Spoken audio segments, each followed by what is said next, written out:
Fala, meu povo, sejam bem-vindos a mais um vídeo, a mais um react aqui do nosso canal. Cerco se fechando para a quadrilha lá em Brasília, dia 16 agora de fevereiro, né?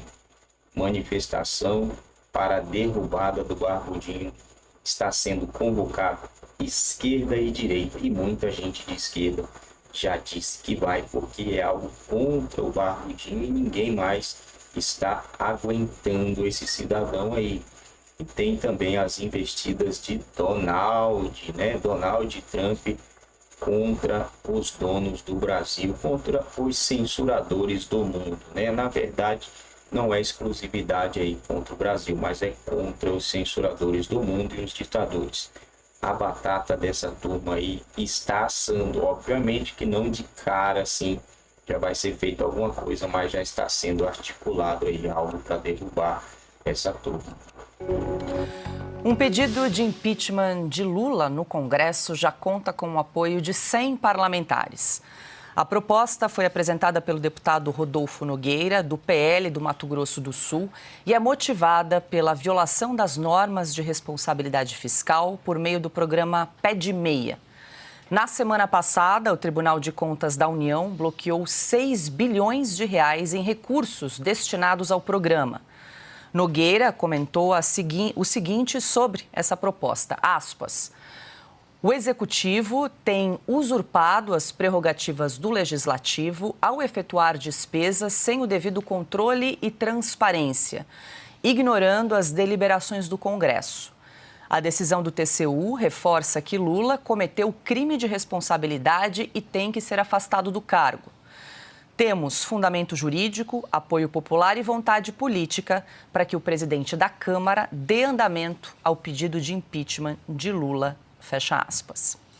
Adalberto Piotto, muito boa noite, seja bem-vindo. Estamos começando mais uma semana aqui em Oeste Sem Filtro. Para quem está chegando agora, dia 27 de janeiro, alguém que ficou aí porventura de férias, não está muito a par do tal programa Pé de Meia, um programa do governo objetivando alunos de baixa renda, focado em alunos do ensino médio. Em tese, o governo pagaria R$200 por mês a alunos do ensino médio, do primeiro ao terceiro ano, e no final do ano daria, inclusive, mais um aditivo ali de R$1.000. Ocorre que, segundo a legislação, há exigência que um programa como este, como o Pé de Meia, seja incluído na previsão orçamentária e submetido à aprovação do Congresso Nacional.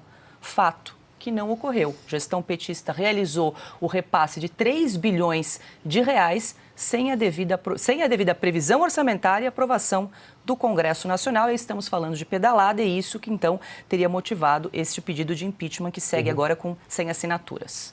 Boa noite, Paula. E esse é o ponto. Novo gasto precisa de previsão orçamentária, precisa explicar de onde sai esse dinheiro. Augusto, boa noite, Silvio, Ana, querida, todos que nos acompanham. Aí tem 3 pontos que precisam ser analisados. Primeiramente, é mais um programa social. E o Bolsa Família, então, não está dando certo, porque se eu estou precisando subsidiar novamente um jovem para que ele não fuja da escola, a lógica do Bolsa Família, e vou lembrar quando ele era chamado ainda de renda mínima lá pelo prefeito Magalhães Teixeira em Campinas, que é onde surgiu esse programa, era justamente garantir a presença da criança na escola, ser bem educada, a família recebia um valor para não ter que fazer essa criança, por exemplo, colocá-la em trabalho infantil.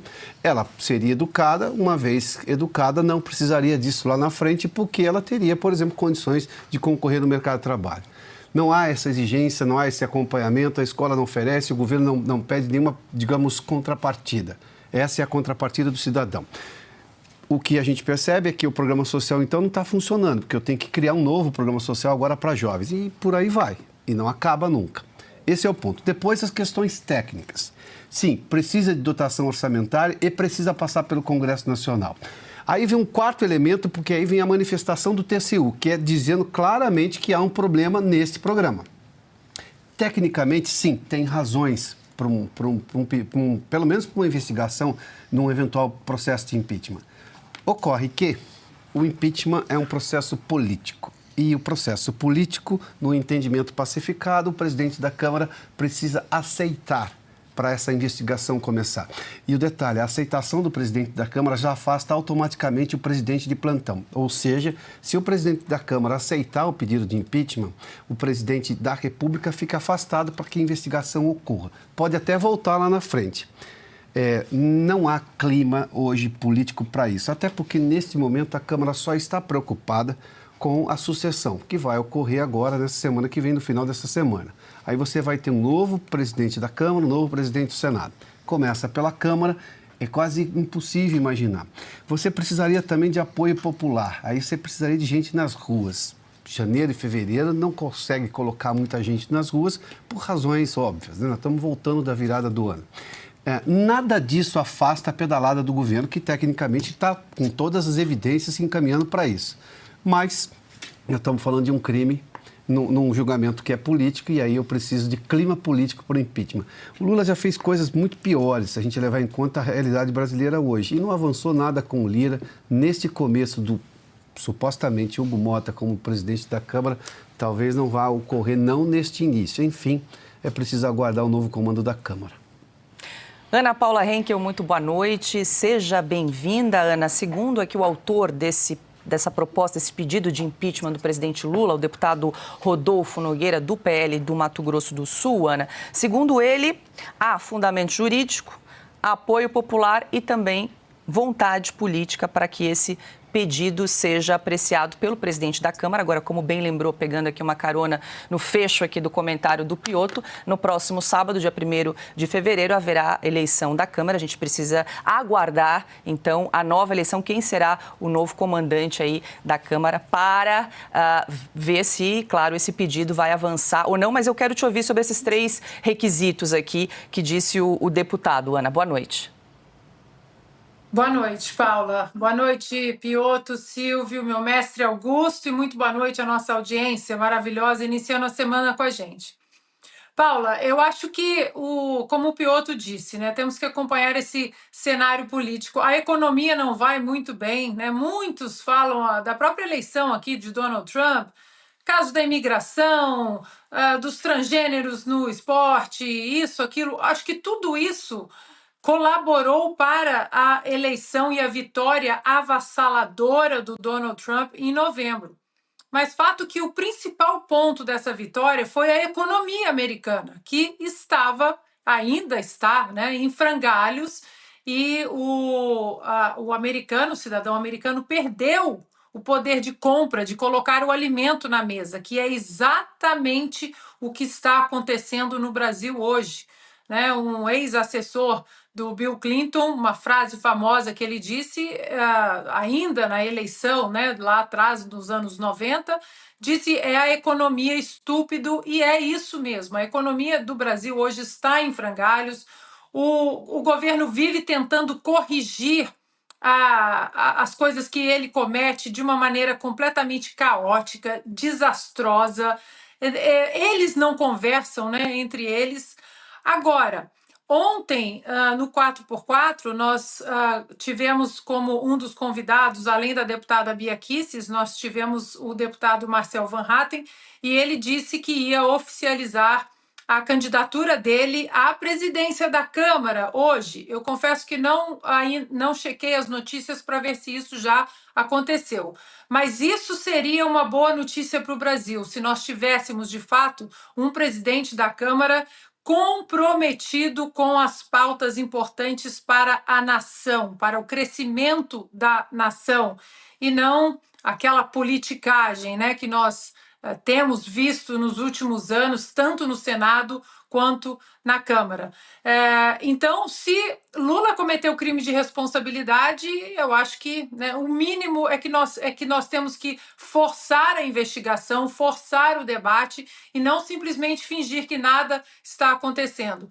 É preciso começar a colocar transparência no caminho do Brasil. Se Lula cometeu esse crime de responsabilidade, que ele pague, mas principalmente que nossas casas, representantes do povo, a Câmara e o Senado, que nós comecemos a fazer pressão para que seus presidentes sejam, de fato, pessoas comprometidas com o projeto Brasil e não projetos partidários.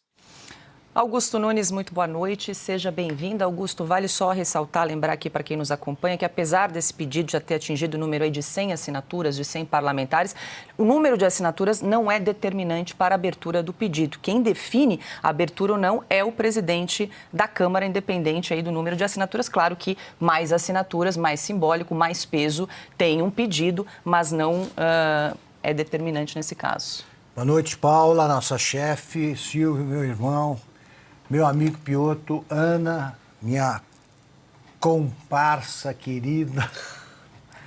Boa noite a você que nos acompanha. Aqui nós lidamos com fatos, né? Então vou procurar ser bem objetivo. Não acredito que isso avance, porque o governo faz o que faz por ser um dos principais aliados da ditadura do judiciário, né, que protege os crimes cometidos pelos parceiros. É claro que há motivos para a sustentação jurídica para isso, jurídica e política, para a apresentação desse pedido de impeachment, para defender esse pedido de impeachment. O Lula comete um crime, mas eu não acredito que se consiga o número necessário de votos. E registro também que é uma atitude correta da oposição, mesmo sabendo que as chances são pequenas. Por quê? Porque a oposição deve agir assim, apontar todos os erros e com especial intensidade quando começa uma campanha eleitoral. Segundo o Lula, já estamos em campanha para 2026. E tende a desgastar o governo apontando os erros e os crimes que comete. É um crime. Então, voltando ao início, a gente lida com fatos. Eu não acredito que isso resulte no impeachment do Lula, mas a atitude da oposição está correta e ela deve agir com este tipo de agressividade legítima e necessária. Silvio Navarro, boa noite, seja bem-vindo. Silvio, você também vai nessa linha, que é uma atitude correta aí da oposição, apontar os erros. Inclusive, o deputado, autor do pedido, o Rodolfo Nogueira, ele fala nessa questão específica do programa Pé de Meia que o Executivo usurpou, invadiu a competência do Legislativo ao tratorar, né, passar por cima, sem previsão orçamentária e sem aprovação do Congresso em relação à verba, né, aos recursos desse programa Pé de Meia. Então, ele indica, na verdade, uma usurpação da competência. E uma outra questão, Silvio, que também ouvi nas redes sociais, muita gente falando, não, é uma tática também deixar o governo sangrar. Em vez de pedir impeachment, deixa que ele mesmo caia no próprio abismo. Como é que você vê isso também, Silvio? A história não é muito favorável a isso. Vídeo mensalão. Boa noite, Paula, querida Ana, meu parceiro Piotr, Augusto, meu irmão. Boa noite para você que nos acompanha. Veja, vou concordar com tudo que os colegas trouxeram aqui. Impeachment é um processo político. A base legal, a base jurídica, aparentemente ela já está na mesa. Porque esse pé de meia, que poderia ser traduzido como uma mesada para estudantes, é uma forma de tentar agradar uma faixa do eleitorado futuro, ou seja, você está entregando uma mesada agora, contando que depois, numa campanha eleitoral, esses votos viriam do jovem eleitor, o eleitor que bater na casa dos 16 anos, provavelmente em 2026. Então, gastou um dinheiro que não tinha, prometeu um dinheiro que não tinha. E não é uma decisão cautelar de um ministro do TCU. O plenário referendou. Portanto, você tem um tribunal de contas dizendo que ali houve um mal feito. Portanto, a base está lá. O segundo ponto é o povo na rua. Para ter um impeachment, é preciso ter um calor popular. Foi assim com Fernando Collor, foi assim com Dilma Rousseff. E esse calor popular é o que acende o Congresso Nacional. Os deputados e senadores reagem às ruas. Hoje, de fato, parece que o clima não é exatamente esse. Estamos retomando o ano, temos uma eleição neste sábado para a presidência da Câmara e do Senado, há um rearranjo das forças políticas, o centrão é majoritário, mas quando o Augusto lembra que é importante manter a pressão, que a oposição deve sim cumprir o seu papel, é exatamente isso, do contrário não se chamaria oposição. Essa história de vamos deixar sangrar Isso, a própria oposição, na época, com outro nome, né? A oposição no Brasil era o PSDB e o PFL, que depois virou DEM, que depois virou PSL, e hoje é qualquer coisa, uma costela aí do União Brasil. Mas a oposição deixou sangrar e em 2006 o Lula conseguiu a reeleição. Então acho que é importante trazer esse ponto, o ponto da temperatura política, porque... E aí eu acho que finalizo, Paulo, e acrescento que é importante o debate acontecer dentro do Congresso Nacional. E não no Supremo Tribunal Federal. E não em outro canto da Praça dos Três Poderes. Porque a base, que é a base de um programa sem recurso orçamentário previsto, assim como uma crise econômica que o Brasil vive hoje, é a única que o governo não consegue se pendurar no fiador desse consórcio, que é o ministro Alexandre de Moraes e outros ministros do Supremo Tribunal Federal. Não tem como dizer que o carrinho de supermercado é antidemocrático, é fascista, não tem como mandar prender o gado, o frango, nem a laranja. A comida está cara, a economia, a engrenagem que estava rangendo dá sinais de que vai pifar. E aí não vai ter Supremo que salve. E a arena para este debate é o legislativo dentro de uma democracia constitucional. E num vídeo gravado na Granja do Torto, o presidente Lula atribuiu a alta no preço dos alimentos ao suposto aumento do poder de compra da população. Na gravação feita na horta da Casa de Campo Oficial da Presidência da República, o petista admitiu que o tema preocupa o governo e afirmou que fará reuniões com atacadistas e supermercados para conter a inflação. Bom, pessoal, é isso aí. Será que o impeachment do Barbudo sai? Será que veremos o Barbudinho ser empichado, meu povo? Difícil, né? Muito difícil. Mas a gente tem que acreditar, tem que ter fé que as coisas podem acontecer a qualquer momento, né? Podemos ter uma reviravolta. E podemos ter aí o próprio Xandaquistão ajudando aí na derrubada, né, do Barbudo para proteger o dele, né? Porque ali, meus amigos, é um segura a mão do outro até tal ponto, até certo lugar. De um lugar para outro já não dá mais, né? Vamos ver aí o que vai acontecer.